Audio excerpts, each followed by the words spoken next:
Yeah, well, there's two sides to the coin. Is that we've now got some strong evidence that we can really intervene and make a change and do things to help slow it down. So one, that creates a lot more interest and opportunity because we've got more tools at our disposal to help manage it rather than just correcting things.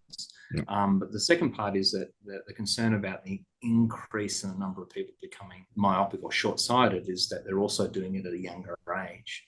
And if Mm. you start becoming myopic at a younger age, then you've got a lot more time to develop a greater degree of myopia.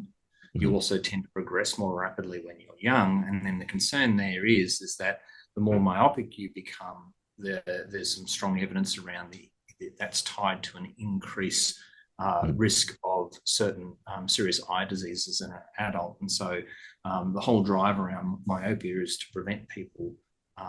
It would be nice if we could stop myopia altogether, but the real thing is stopping them from becoming what we call high myopes. So Mm. that's Mm. over -5 and over sort of 26.5 millimeter of axial length, because that's what's linked to a much more serious risk of eye disease like glaucoma and Mm. retinal detachments. And if you go higher still, macular degeneration. So some of those sort of more serious eye diseases later on, that as a whole, we're trying to get less and less of the population reaching those kind of heights.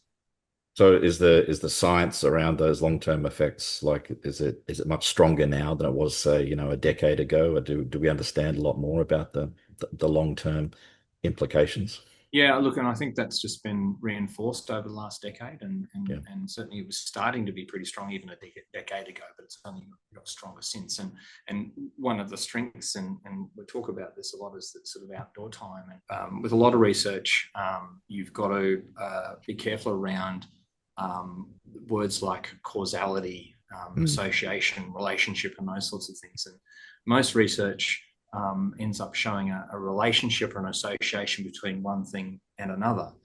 To actually say that one causes the other, you need an enormous amount of research over time to really be able to say causality. And in myopia, we actually have the lack of outdoor time being a Yeah. cause of earlier development of myopia. And so we've got a much stronger link there simply because of the volume of research that's being done now. Mm. So it's that old correlation is not causality thing, isn't it? Yeah.